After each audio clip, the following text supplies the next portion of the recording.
కొద్దిపాటి మద్దతుదారులు వచ్చి నేను ఇక్కడే ఉన్నప్పుడు ఈ మెట్ల మీద కూర్చొని ఒక్కొక్కరితో మాట్లాడుతూ ఉంటే కర్నూలు నుంచి షెడ్యూల్డ్ ట్రైబ్ కులాలకు చెందిన సుగాలి ప్రీతి, లంబాడా జాతులకు చెందిన సుగాలి ప్రీతి తల్లి వచ్చి, నా బిడ్డ ఇలా చనిపోయింది, స్కూల్కి పంపిస్తే 14 ఏళ్ల బిడ్డ, మీ బిడ్డకి బాగలేదు వచ్చి తీసుకోపోమంటే స్కూల్ కాడకు పోతే ఫ్యాన్కి ఉరేసుకొని ఉంది. అంటే అన్ని రకాలుగా పాడు చేసి చంపేశారు ఆ బిడ్డను. కళ్ళ ముందు నేను ఓడిపోయి ఇక్కడ కూర్చుంటే ఆ తల్లి వచ్చి నా బిడ్డ చనిపోయిందని ఏడుస్తూ ఉంటే నాకు కడుపు బాధ ఉండలు చుట్టుకుపోయింది. నా కడుపు ఒక తల్లి పడ్డ బాధకి. నేనా ఓడిపోయి ఉన్నా. ఇదే చెప్పింది, అన్న రాయలసీమలో మేము బతకలేకపోతున్నామన్నా, బలం ఉంటే తప్ప బలం ఉన్నోడితే రాజ్యం అన్న. మాలాంటి సగటు మనుషులకి బలం లేదన్నా. నా బిడ్డని చెరిచి చంపేస్తే దిక్కు లేదన్నా మాకు. నేను చెప్పాను, తల్లి నేను ఓడిపోయి ఉన్నాను, ఆయనకేమో 151 సీట్లు ఇచ్చారు ప్రజలు, నేనేం చేయాలో తెలియట్లేదంటే, నువ్వు నిలబడన్నా, నువ్వు వస్తే నువ్వు న్యాయం జరుగుద్దన్నా. నా దగ్గర ఏ బలం ఉంది తల్లి,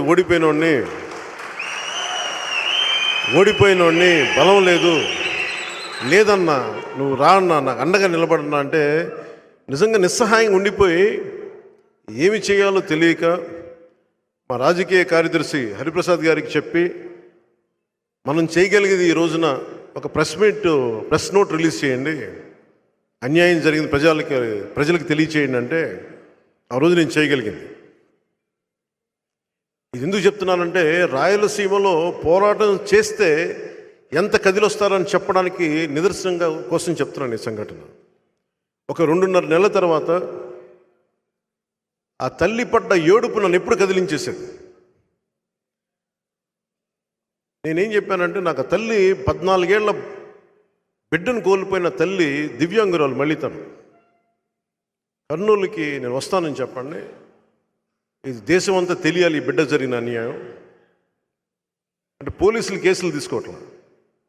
ఏదన్నా ఏదైతే వేటాడబడుతున్నాయో అవి వెనక్కి తిరిగినాయి అంటే, వేటాడబడుతున్న క్రూర మృగాలు కూడా పారిపోయే అంత గొప్ప నేలది, చదువుల నేలది. కోస్తా ప్రాంతానికంటే కూడా హైయెస్ట్, అత్యధికంగా పంట పండే నేలది ఒకప్పుడు. మనకి మిగతా నేల కర్ణాటకకి వెళ్ళక ముందు అలాంటి గొప్ప నేల ఈ రోజున ప్రతి ఊర్లో, ప్రతి నియోజకవర్గంలో కొద్ది మంది చేతుల్లో కబంధ హస్తాలు ఇరుక్కుపోయాను. మన కొట్టే సాయిని శ్రీకాళహస్తిలో ఆ ఎవరు చెంపదెబ్బ కొడితే నాకు చాలా కదిలిపోయింది. నిరసనకు కూడా మీకు చెప్పడానికి వీలు లేదంటే, నేను ఢిల్లీకి వచ్చాను.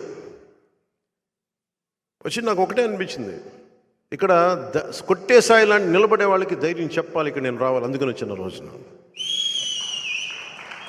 ఇది ఎందుకు చెప్తున్నానంటే, మనందరం సమిష్టిగా ఆలోచించకపోతే కొంతమంది చేతిలోకి అధికారం ఉండిపోద్ది. మనలో మనం కొట్టుకుంటా ఉన్నాం, మనలో మనం విడిపోతూ ఉన్నాం. నాయకుడు ఎవరని కాదు, మన సమూహానికి పనిచేసేవాడా కాదా, రాయలసీమ ప్రాంతానికి న్యాయం చేసేవాడా కాదా, అదే చూడండి. నేనైతే ఎక్కడికి పారిపోను. నిన్న రాత్రి కూడా నేను పనిచేసే స్టాఫ్ కింద పోలీసులు వచ్చి, ఇక్కడ మనం కొంచెం రెంట్కి తీసుకుంటే బిల్డింగ్లు, పోలీసులు వచ్చి మన దగ్గర పనిచేసే స్టాఫ్ని భయపెట్టే స్థాయికి వెళ్ళిపోతా ఉన్నారు. జగన్ ప్రభుత్వానికి ఒకటే చెప్తున్నాను, జగన్ ఇది 2009 కాదు, జగన్ ఇది 2024. మర్చిపోయి మీకు చెప్తున్నాను, ముఖ్యంగా మీరందరూ రాయలసీమ ప్రాంతం నుంచి వచ్చారు కాబట్టి చెప్తున్నాను. నేను ప్రాణాలకు తెగించే వచ్చాను రాజకీయాల్లోకి. నేను భయపడను. నేను రౌడీజంకి, గుండాలకి, దాష్టీకాలు చేసే వాళ్ళకి నేను భయపడే వ్యక్తిని కాదు. కాకపోతే మూర్ఖంగా వెళ్ళిపోయి, ఏ వ్యూహం లేకుండా వెళ్ళిపోయి ప్రాణాలు అర్పించుకున్న అజ్ఞానిని కూడా కాదు. మూర్ఖంగా వెళ్ళిపోయి, మొండి పట్టుతో వెళ్ళిపోయి గొడవ పెట్టుకోవడం కాదు, వ్యూహంతో గొడవ పెట్టుకోవాలి. మీరు కలిసికట్టుగా గొడవ పెట్టుకోవాలి, సమిష్టిగా గొడవ పెట్టుకోవాలి. మనల్ని తన్ని తగలేసే వాళ్ళని బయటికి తన్ని తగలేసే వరకు మనం పోరాడాలి. మన దగ్గరికి వచ్చి చెప్పొద్దు, ఈయన ఎమ్మెల్యే, వైసీపీ ఎమ్మెల్యే. నిజంగా వైసీపీ ప్రజాస్వామ్యబద్ధమైన పార్టీ అయితే, పార్టీ కోసం నిలబడ్డ వ్యక్తి, నువ్వు ఎంత ఎమ్మెల్యే అవ్వు, ఆ కర్నూలు చెందిన ఎమ్మెల్యేను ఎమ్మెల్సీ ఆయన కూడా చెప్తా ఉన్నారు, నీకు పూర్తిగా నువ్వు ఎమ్మెల్యే అవ్వు, నీకు బ్లూ లైట్ కార్ ఇస్తాం, నీకు ఒక గన్మెన్ ఇస్తాం, కొన్ని సంతకాలు పెట్టడానికి అవకాశం ఇస్తామేమో, కానీ ప్రాక్సీ ఎమ్మెల్యే మావాడే ఉంటాడు, వాళ్ళ గుంపే ఉంటుంది. ఇంతకాడికి అధికారం ఎందుకు ఎమ్మెల్యే దేనికి? అలాంటి వ్యధ పడే ఈ రోజున మన శ్రీనివాసులు గారు, ఆరణి శ్రీనివాసులు గారు వ్యధతో బయటకు వచ్చాడు ఈ రోజున. వైసీపీ ప్రజాస్వామ్యంలో నువ్వు బతకనివ్వాలి కదా, ప్రజల చేత ఎన్నుకోబడ్డ వ్యక్తి కదా. రాయలసీమ నుంచి ప్రతిసారి 2008లో ఉండింది తెగింపు, 2008లో నేను తెగింపు చూశాను. ఆ రోజున 2024 వచ్చేటప్పటికి అందరూ భయపడుతూ ఉన్నారు. ఆ భయం అనే ఇనప తెరల్ని పగలగొట్టుకొని ఈ రోజున శ్రీనివాసులు గారు వచ్చారు. మనం గనుక ఈ రోజున గనుక మనం రాయలసీమని ఈ గుంపు నుంచి, జగన్ గుంపు నుంచి కనుక మనం రక్షించుకోకపోతే మన బిడ్డల్ని ఎవరు కాపాడలేరు. నిజంగా చెప్తున్నాను, ఇది చప్పట్లు కొట్టుకోవడానికో లేదు, నాకేం సరదా కాదు.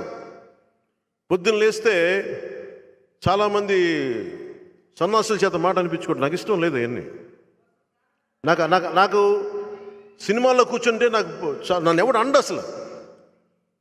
కానీ ఇవన్నీ దాటి నేను ఎందుకు వచ్చానంటే, ఒక సుగాలి ప్రీతి తల్లి ఏడుపు కనిపిస్తుంది నాకు. అలాగే మన చిత్తూరుకు వస్తే ఒక అకారణంగా మన కొట్టేసాయి చంప మీద పడిన దెబ్బ నాకు కనిపిస్తుంది. ఈరోజు కనిపించింది, అంతకుముందు కనిపించిన దెబ్బలు ఎన్నో. ఉదాహరణకి నేను మొన్న కొట్టేసాయిని చూడటానికి ఎయిర్పోర్ట్లో దిగ్గానే ఒక కుర్రోడు, ఒక యువకుడు వచ్చి నా దగ్గరికి ఇంత పేపర్స్ విసిరేశాడు. అన్న చూడన్నా, విసిరేస్తే దాని లోపల చూస్తే ఎఫ్ఐఆర్ ఉంది. అన్న నేను ఎఫ్ఐఆర్ దేనికంటే ఏం లేదన్నా, రేషన్ రాలేదని చెప్పి నేను వెళ్ళి సెక్రటేరియట్లోనూ విలేజ్ వాలంటీర్స్ను అడిగితే వాళ్ళందరూ వచ్చి నా ఇల్లు కాల్ చేశారు నా రాత్రి. నేను ఏం చేయాలో తెలియక చూస్తే ఎఫ్ఐఆర్లో ఉంది, అందరి పేర్లు ఉన్నాయి. ఆ రోజున ఎస్పీ దగ్గర కూడా పోతే, కొట్టేసాయని చూడడానికి ఎస్పీ గారి ఆఫీస్కి వెళ్తే ఆయన మాట్లాడుతాను, మీకు అన్నీ ఎలా తెలుస్తాయండి విషయాలు, ఎవరు చెప్తారంటే నాకు జనం చెప్తారండి. మీకు ఒక క్రైమ్ జరిగిన తర్వాతే తెలుస్తుంది, ఎందుకంటే మీరు కంప్లైంట్ ఎఫ్ఐఆర్ తీసుకుంటేనే, ఫైల్ చేస్తేనే క్రైమ్ తెలుస్తుంది మీకు. బాధితులు డైరెక్ట్గా వచ్చి మా దగ్గరికి వస్తారు, మా పొలిటికల్ ఆఫీసులకు వస్తారు అని అప్పుడు చూపించారు. ఎలా తెలిసింది అంటారు కదా, ఇప్పుడు నేను ఎయిర్పోర్ట్లో దిగ్గానే ఇట్లా మీ ఎఫ్ఐఆర్ అని తెలుసా మీకు సంగతి, మీరు ఎస్పీ కదా, మీకు కుప్పంలోనే ఎక్కడో జరిగిన ఊళ్ళో చిన్నపాటి గ్రామంలో జరిగిన ఇన్సిడెంట్ మీకు తెలుసా. ఇది నాకు ఏమనిపించిందంటే, బలమైన యువత, మీరు పుష్ప సినిమాలు ఇవన్నీ చూడటానికి బాగుంటాయి, సినిమా పరంగా.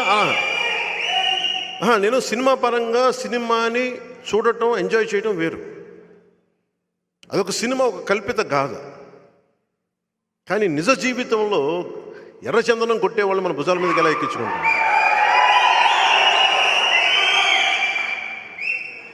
అంటే అంత అకారణం. నేను డబ్బులు సంపాదించుకున్న మార్గాలు బోల్డని ఉన్నాయి. శ్రీవారి సొత్తును దోచేయడం కాదు, ఎవరికి పడితే ఫ్రీ దర్శనాలు, అడ్డు ఆపు లేదు టీటీడీ దోపిడీకి. అలా కాదు. నా ఉద్దేశం ఎలా ఉంటుందంటే, రమణ దీక్షితులు గారు, న్యాయం ఎప్పుడు ఎలా ఉండాలి అంటే, న్యాయం ఎప్పుడు ఎలా ఉండాలి అంటే, తప్పైనా ఒప్పైనా ఒకేలా మాట్లాడు.